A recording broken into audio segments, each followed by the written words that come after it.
Praise be to God, my dear listener. I hope you are well. I'm blessed and I thank God. Today I want to speak about the beauty of storms in life. And I'll start by saying that storms are beautiful.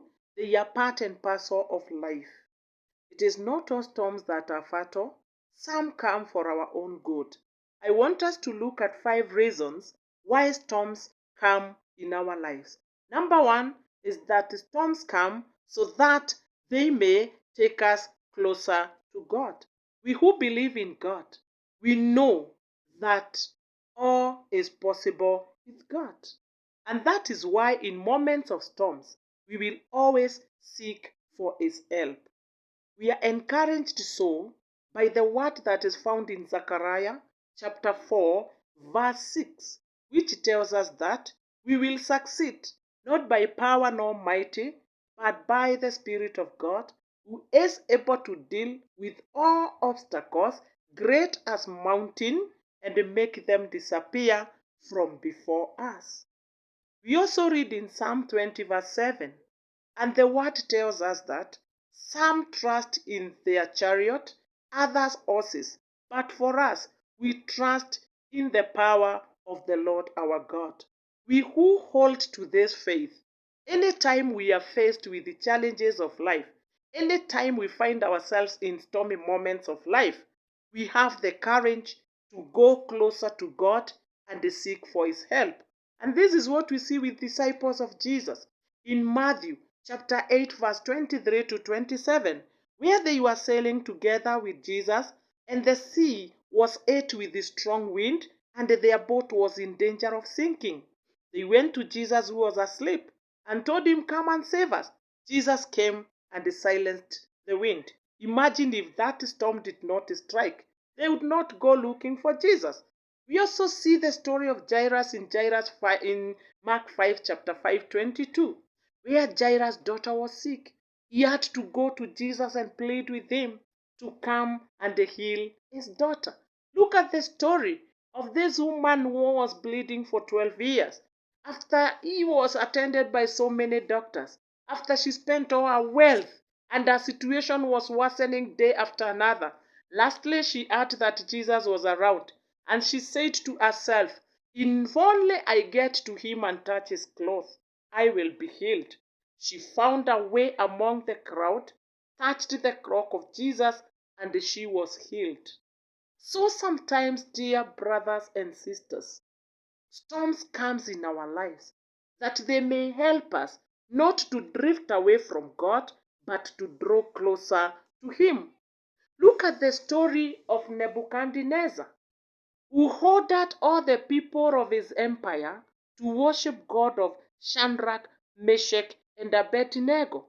And this is after he saw God save Shadrach, Meshach, and Abednego from fire, from the den of lions, where he thought that they would be finished. After that stormy moment of these 3 men, Nebuchadnezzar ordered his people to pray to their God. So storms come so that they may help us seek help from God. And when we go to Him, He always gives the help that we need. Reason number 2 is that storms come so that they may test our faith in God. They're still the same people, that is Shadrach, Meshach, and Abednego. Their faith was tested when they were ordered together with everybody in Nebuchadnezzar's empire to worship his statue. For them, they said, "No, we can't. The God whom we worship is able to save us. But even if He does not save us, we will not worship your statue." Look at the story of Job in Job 1, 1 to 9. Satan goes before God and tells him that it is not just like that Job is faithful to you. It is because you've given him a lot of wealth. It is because his health. And devil is allowed, go and try. He went, and Job lost everything that he had, including his children and his health. But what was Job's response? Is that I came with nothing, I will go with nothing. God gave, God has taken. May His name be praised. When his wife encouraged him to curse God that he may die because he was in great pain, he told her, "You are talking nonsense." These are proofs that Job, Shadrach, Meshach, and Abednego believed in God. They were faithful to him, not because of what he had done for them, not because of what he expected of him, but because they knew God as God. My dear listener, I want to ask you, do you believe in God because he has blessed you? Do you believe in God because you want him to bless you? Do you believe in God because of what you want him to do for you? If that is the reason why you believe in God, if that is why you worship him, if that is why you are faithful to him, then your faith in him is not genuine. Sometimes storms come that they may test our faith. If you are tested, are you able to stand the test of the day and your faith in God is proved? It is a challenge to you. It is a challenge to me. Number 3 is that storms come so that they may humble us. And this we learn through the story of Paul in 2 Corinthians 12 verse 9, where he says that he was struck with a thorn that he may not be proud. And when he pleaded with God to take away the thorn, God told him, "No, my grace is sufficient to you." So sometimes when we are blessed by God, we become proud.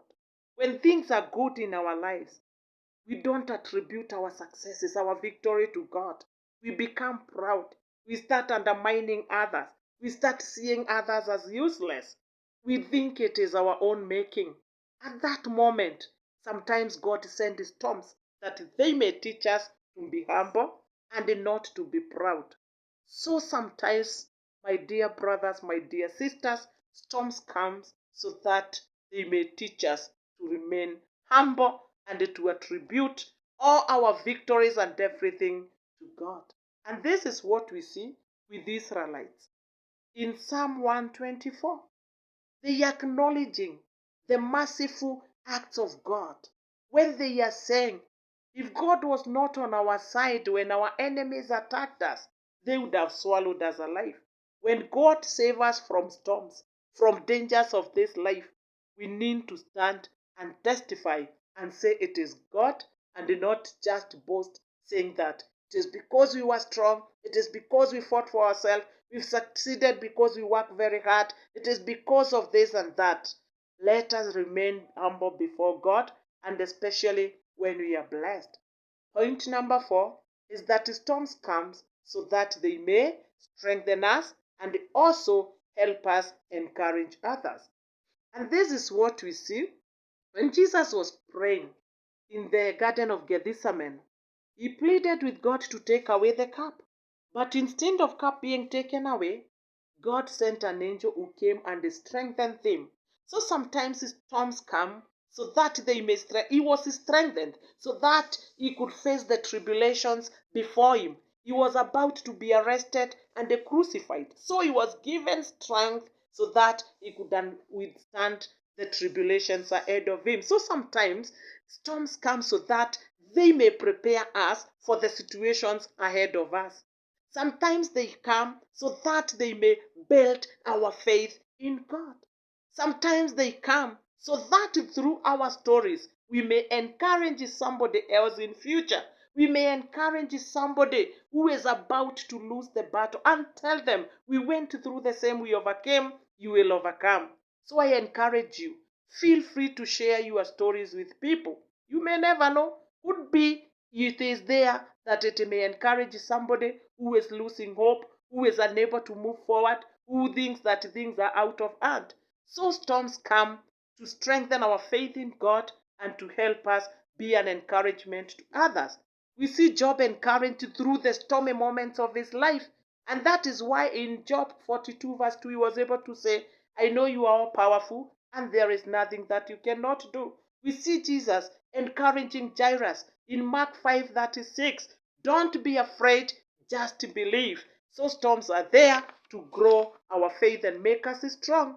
Point number 5, storms comes so that they may take us to the next level. And this is what we see with the story of Paul and his colleague in Acts 27 verse 33, that when they could not control the boat, they allowed the wind to carry it in that storm, and they found themselves in a place where they could stop, talk, eat, and they encourage one another.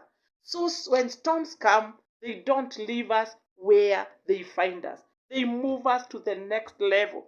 There are some people who are praising God that Corona came because it is during Corona time that they are saying, during Corona time, huo ndio wakati niliomoka. There are some people who are saying, wakati huo kulikuwa na kiangazi, ndio wakati biashara yangu ya mahindi, ya maragwe iliinuka. So sometimes storms come and they leave some people steps ahead.